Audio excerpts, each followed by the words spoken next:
Here we are for the third reaction on ConartistTV. Welcome, thank you. Subscribe below, whatever corner the subscribe button is. Subscribe, hit the notifications bell so you can get all the notifications for every upload that we post. So I want to first thank, a few of the people that have already commented, liked, and subscribed to the channel. It's only been one day. We got, a handful of subscribers. We had, I think, close to 20 comments on the first video so far. That's awesome. I know as much as anybody else, this is a long, hard road. It doesn't grow overnight. I understand that to get to 100 to 1,000 to 5,000 subscribers, it takes a while. I don't expect I'm going to put out one or two videos and just ignite on fire with subscribers and likes and comments. So I know this is a hard, long road. I'm prepared for it. I'm ready to do it. I'm going to throw in a bunch of videos this week. We're going to try to get our video count up to like about 50 to 100 within, by Halloween. That's like my goal. It's a huge goal with considering how much other stuff I have to do with my other businesses and my regular life. But I'm figuring out that I really think that I can do this. But one of the comments off the first video for the Mises reaction I did, someone said, hey, you better check out Adam Calhoun and Upchurch. And so, I'm a big Upchurch fan, and I've listened to a lot of his stuff already. I've seen a lot of his videos. I follow all of his blogs and all of his comedy and stuff. I got into Upchurch, I think 4 or 5 years ago when he was, when he was putting out all that like comic relief and like being more of like a comedian on Facebook, and I think he was also posting on Vine for a while. But that was my introduction to Upchurch, a while ago. Fast forward a year or two after that, I didn't really listen to much of his music. I got back into YouTube. I started seeing that he was trending. I was like, oh my God, that's the guy I used to laugh at all the time.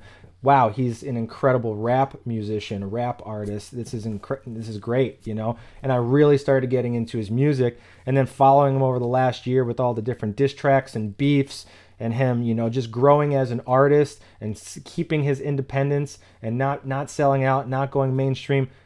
He keeps it a buck. He's a solid individual. I think he's really good for the rap community. I think he's good for the independent community. This is an artist and an individual I'm going to follow for the rest of my life, more likely than less. But I'm not going to keep talking all day. I want to get right into this reaction. I had someone comment, hey, look into Adam Calhoun, look into Upchurch, check out the song Redcoat. There's no video, it's just an audio. So I'm just going to kind of try to break it down as quickly as I can. I know when Upchurch really gets into a song, especially if it has a hard thumping beat, he's kind of more of a rapid or a fast flow artist. He definitely can break it down and slow it down. There's no question about that. But I have a feeling this might be one of those kind of nitty gritty, pumping with it the whole time kind of song. Like there's going to be no little low key area to this song. But I'm going to check out. It's called Redcoat. We're going to get right into it. Again, I'm going to try my very, very best to kind of keep up with his bars, but I feel like they're going to be, most of them are probably going to go over my head, but whatever I catch, I'm going to break down with you people.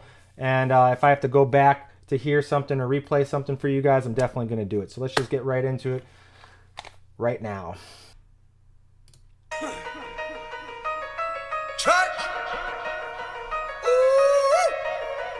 Woo! Here we go. You could, right off the bat, you could tell with the beat, the cadence is fast. His cadence is going to be fast. This is with a 3-minute song. He's going to be spitting it. So again, I'm going to try to catch what I can with you guys and break it down. Here we go. Rebel flags on every single whip I got. All the glove boxes got Berettas with the safety off. Got the all the glove boxes got the Berettas with the safety on off. So basically, did you catch that? Glove boxes, Berettas. It's not just one whip. He's talking about all of his whips, all of his glove boxes got Berettas in them with the safeties off. Here we go. Range Rover trailing cause my streaming numbers crazy. Sold out shows, but coronavirus, hey. I'm trying to travel these states like a cowboy, babe. Trying to be the Charlie Daniels of the rap game, man. Oh! Pause. I don't know much about country, but what I do know is I know about Charlie Daniels. I grew up in a lot of like hippie music. I grew up in like folky and bluegrass stuff. Charlie Daniels was a folk country artist. I don't know if he's still alive or not. That's one thing I don't know. I didn't follow him that much, but I knew about him. He made the song "The Devil Went Down to Georgia," which a lot of people just know if they didn't get into folk or country.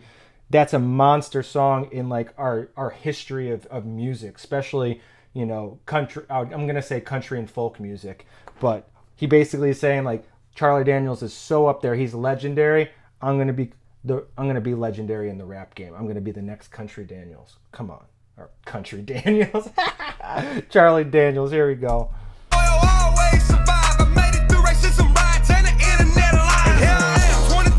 I went through 2020, the racism and all the internet lies. I mean, he had a lot of stuff that went down on him this year with that Katie Noel drama. You know, he brought a lady into his life and she basically just shit on him. He got kicked in the nuts twice by this girl, and it's just upsetting. You know, she was just using him, I feel like, as for promotion, for momentum in her own career. And once she got some of that momentum going, she basically called out a Me Too movement on him, you know, calling out sexual assault, and it went nowhere. You know, nothing happened with it. So it was clearly this ploy to get at him or get under him or get over him, you know, and that's another video we'll get into too. But, you know, this dude keeps it a buck, and yeah, we're gonna keep going. There's a bunch of lies. That's what I was trying to get at.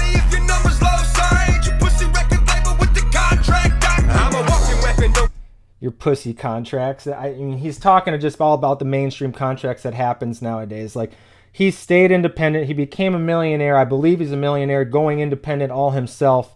And, you know, there's a lot of guys that, you know, they get a big head because they got these studios, these reps coming at them with huge contracts. Hey, we're going to give you $250,000 to sign with us. We're going to give you $1 million. It's basically a loan. That's all it is. If you don't make that money back in single sales, in album sales, in promotions on tour and traveling, you're gonna owe all that back. They're gonna own you at the end of the day. You know, you don't want to do that. These guys that are starting this independent movement, this is the way to do music right now. All right, he's keeping it real. Overstepping in my section, every line is demolition. Don't end up the one I'm wrecking. I reckon I'm a little reckless with the pen. Sometimes I stab my own fingers with the pointy end. Oh, I write with a pen. I stab my own fingers with the pointy end. You know, he's writing so fast that he can't even keep up, and he stabs his own fingers. Come on, dude. Come on.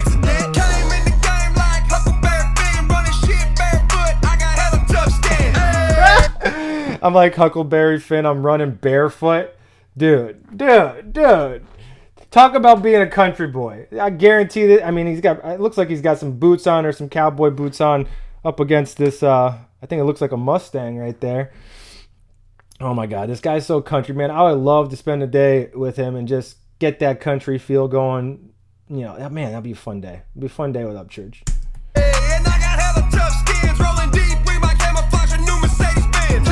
Ooh.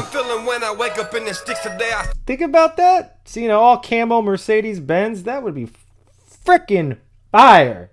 Dang. I mean, I rock lots of camo because of fishing and hunting, but shit, dude, think about that. A woodland camo or a digital white camo, freaking, ooh, Benz, Mercedes, like telling hip-hop that I ain't scared of shit. Got Confederate flag wrapped across my Lamborghini, bitch. This is what a redneck millionaire is. Beer bottles on me, and my weed I'ma share. Take my daughter to... Got my bottles, and I got my weed to share. Here we go. Let's share. Let's pass this around, guys. Weed is love.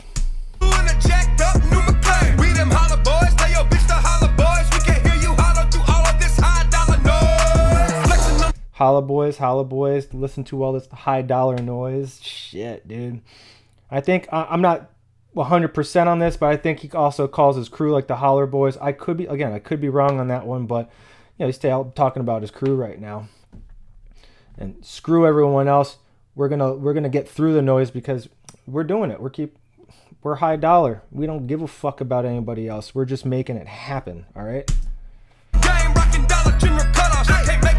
Oh, wait, I paused at a weird spot. Let's go back.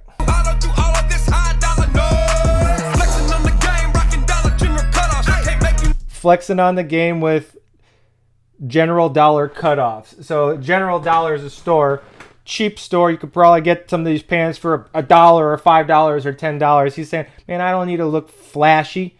I can rock cargo pants. I can rock boots. I can rock mudders. I can rock some ripped off cargo shorts from the dollar store. I'm still going to look flyer than you, and I'm going to still be the boss.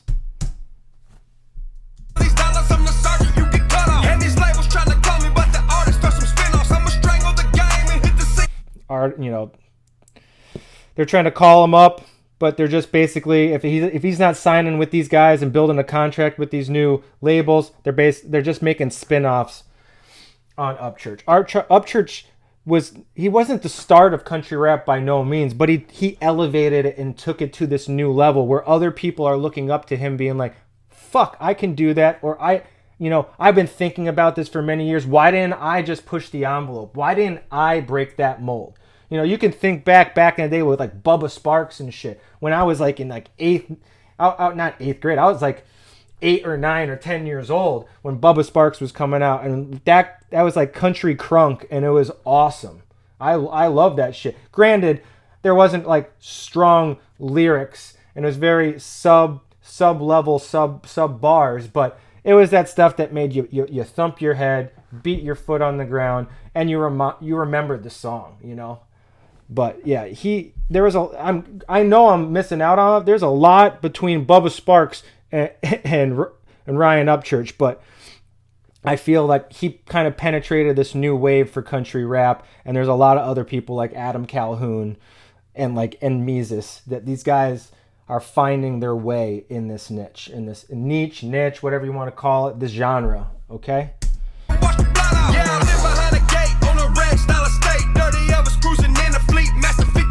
Ooh, Dirty Elvis riding in a Master Fleetwood 88. Shit, dude. I would want to, dude, that's a dope car.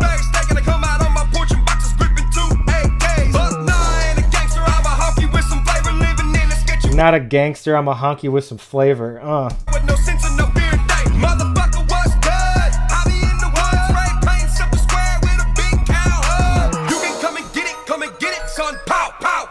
On a tree like Cherokee and pow, wow. They tell me I'm a die and I really need to slow down, but I still got that tread and I ain't seen no yellow flag out. Approaching with caution, the country rap king is flossing.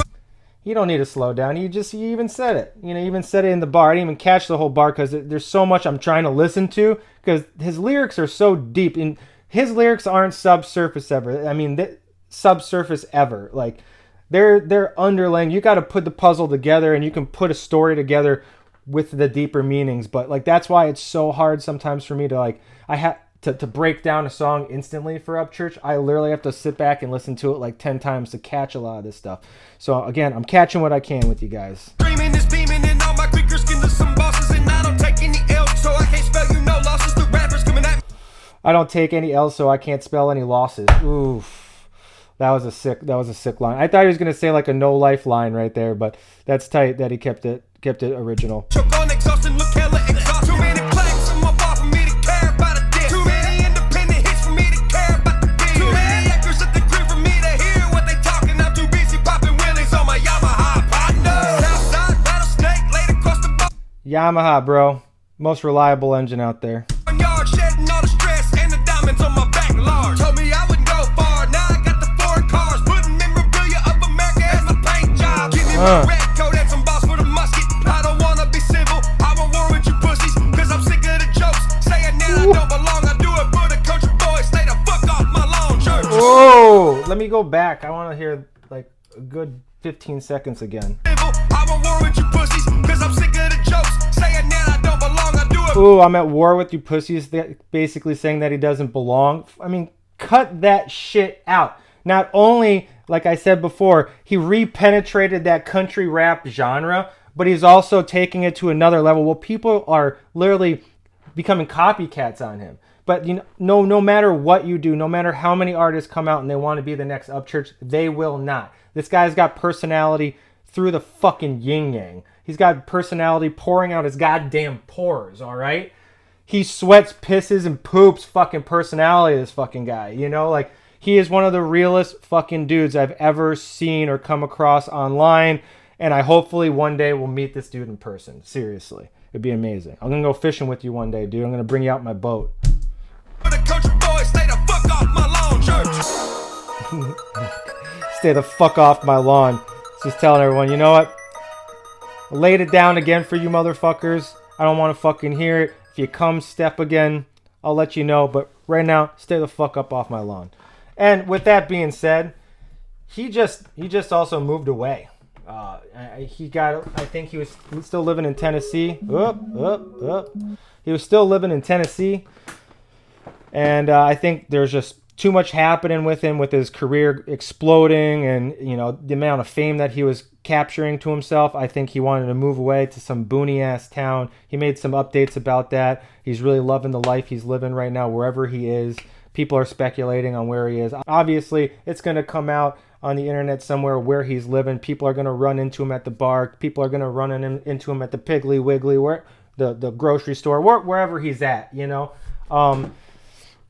And it'll come out but where he's at. But, you know, I don't give a shit where he lives. I just want him to keep doing this thing. Keep producing music, man. Keep making your blogs. Keep doing some comedy. Keep trolling motherfuckers that are trolling on you, man. That shit's funny. I watch this shit all day long, man. But, yeah, I haven't heard this song. Thank you to, I'm forgetting who it was already, but someone commented, I think his name was Daniel in my comments. Thanks, Daniel, for giving me this suggestion for Redcoat. I never heard it. It was a quick song, but there is, again, he has deep bars. You got to put them together. I'm probably going to, after I put this video up and upload it, I'm probably going to rewatch this song, re-listen to the song 2 or 3 more times so I can catch some more bars that I missed with you guys. But again, thanks for tuning in. You know, I'm really appreciating everyone coming to the channel, starting to subscribe. We're going to make this into something big. You know, between bringing my old company back into it, Con Artist, and the channel and the arena where I want to portray everything for this channel, it's going to do good. So stick around, stay tuned, hit the bell for the notifications so you have all of our updates. And again, subscribe. Catch you later, guys. We out.